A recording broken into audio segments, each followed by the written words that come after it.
door to door with a search and rescue, with our first priority actually being the ones that are on our neighborhood roster, which is so important to have for the disabled, pregnant women, people with brand new babies, anything like that, special needs. And double check on them first. That's why they're on the list like that, so that you can take care of them. Okay, so before you go into any house, search and rescue or otherwise, you're going to turn off all the utilities. So gas, water, electric, we've already talked about that. Rescue as many people in the shortest amount of time, save the difficult rescues for later.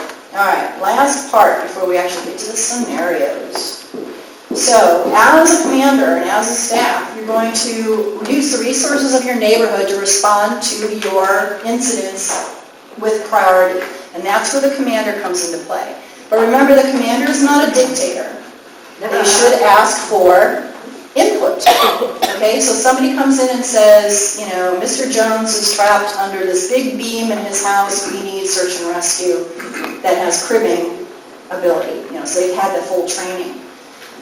And then someone else calls in with, well, we've got, you know, this little boy who's injured, just needs to go somewhere for treatment. And we've got, so this is the allocation of limited resources, and that's where the commander's job comes into play. Maybe you need special equipment for something, and you cannot come up with an idea yourself, and so you go, gosh, does anybody have any ideas? Ask your headquarters. Oh yeah, I've got a ladder at my house. And suddenly it's solved. Okay? It really helps to know where your major equipment like ladders, chainsaws, pry bars are in advance. So if you put that on your roster, which is part of ours, then you can find out exactly where everything is. And you're going to improvise like MacGyver. I say MacGyver all the time, but it essentially is going to be that. You're going to think of using things in such creative ways to save people and save lives. And then, of course, as new situations come up, you're going to need to set up new areas of responsibility, and that will be part of the scenarios. Okay. Assessing right now. And like I said before, this is 1600 Delaware Street.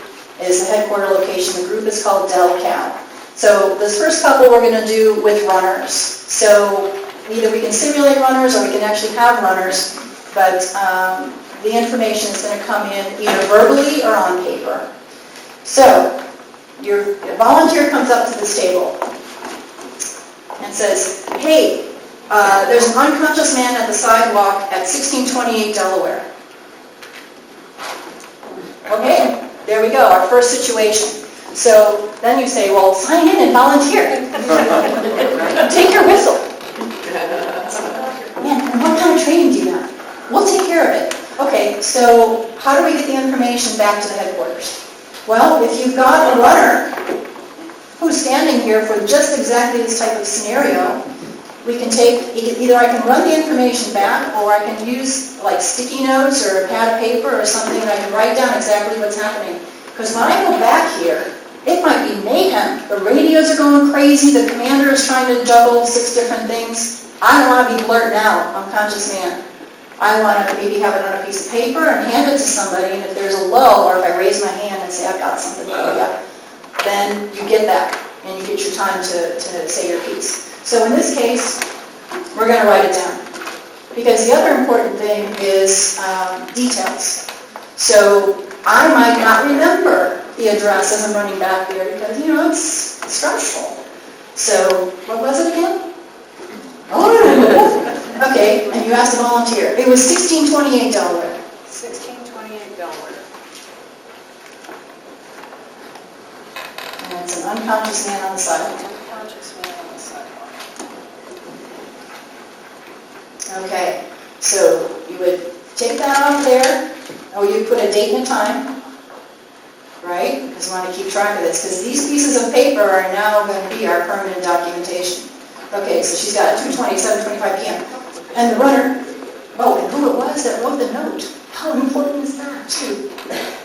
Okay, you might even say volunteer station or something like that, because then they know where to go. Okay, so I'm the runner now, and I run it back to admin.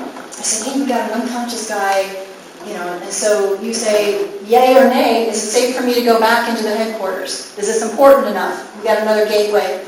And you say, yeah, take it back. Okay, so now I'm running back, And so I give it to the commander, and the commander says, okay, we've got, and then to the whole headquarters here now, we've got an unconscious guy on the sidewalk at 1628 Delaware. So we look at our map, and we see where that is in relation to us, first of all. And one of the things that my neighborhood does is our search and rescue teams are not search and rescue 1, search and rescue 2, because people get confused. I went and got colored everything. So I have red team, green team, blue team. And the backpacks match the team. Their freaking flashlights are green too. So I look and see, okay, this guy is currently searching here, this guy is currently searching here, and this guy is currently searching here. And I can see at a glance who's closest. Now, the other thing I can do, so 1628, so it's about right in here. So I could either call red team or blue team, or send a runner. In this case, since I have to send a runner anyway, why don't I just go grab someone from the medical clinic? Hey, can you come with me? We got to go transport this unconscious guy from the sidewalk. So there's a whole bunch of supplies in our cache. One of them is a stretcher, but can anyone think of other possibilities for stretchers? Ladder. A ladder, perhaps? That would be a little uncomfortable, but it would work. A door, a sheet or a blanket. If you could, put them inside and then just have like 6 people maybe holding the edges and carry them down the street. So there's lots of possibilities. Wheelbarrow, one of those like UPS uses to bring the packages in. A dolly, right? If you set it up properly, maybe strap them on, you can like wheel them down the street. There's all kinds of possibilities. Spinal injury, head injury, all that stuff, you got to take that on into play. But medical clinic can be very MacGyver-like when it comes to transportation. Okay, so we're back here, we're thinking about that. We're like, ooh, how do we get him out of there? So we decide to call the medical clinic. So the runner is now told to go back out and get a volunteer. So I go back out now to the volunteer table and say, Commander wants someone to go to 1628 Delaware from the medical clinic to go get this person.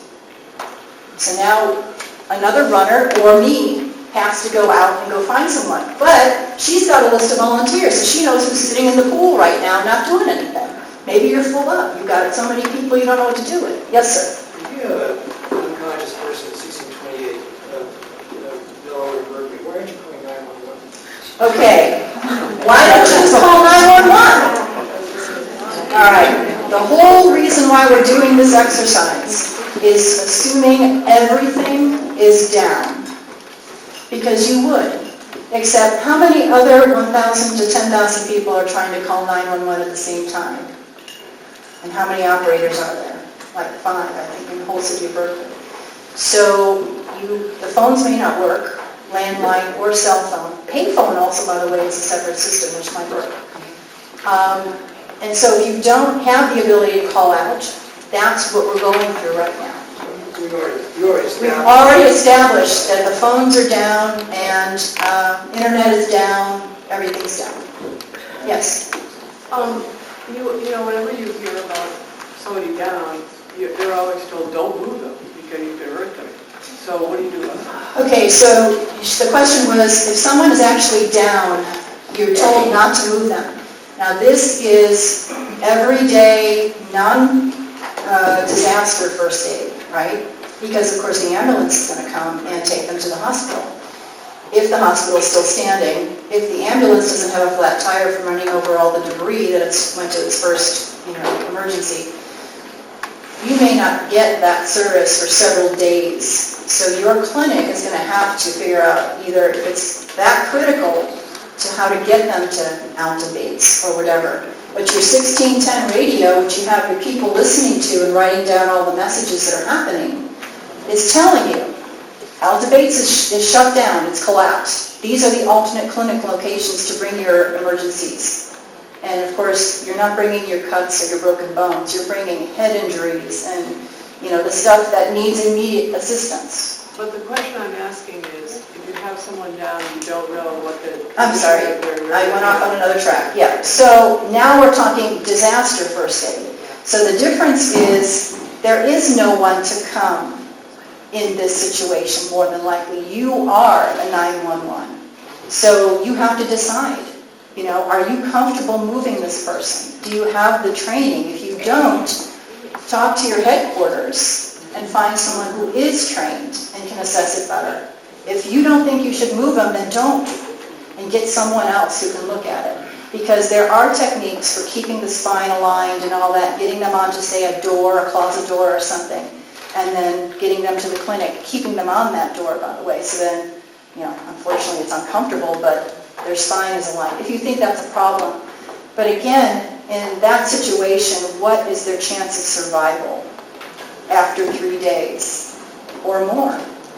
So that's another whole course on medical training in disasters and how you assess triage and who's survivable and who's not. So there's a lot of stuff that goes into that decision. It really is based upon your own personal experience. Okay. All right, so it sounds like we've got it. Of course, are we going to ask the 80-year-old grandmother to go pick him up? So, to look at now physical strength, perhaps, as an important quality. And so knowing who your people are on there, are you able to transport? That's actually one of the things on there. So you're strong enough to do that. Okay, our next one now.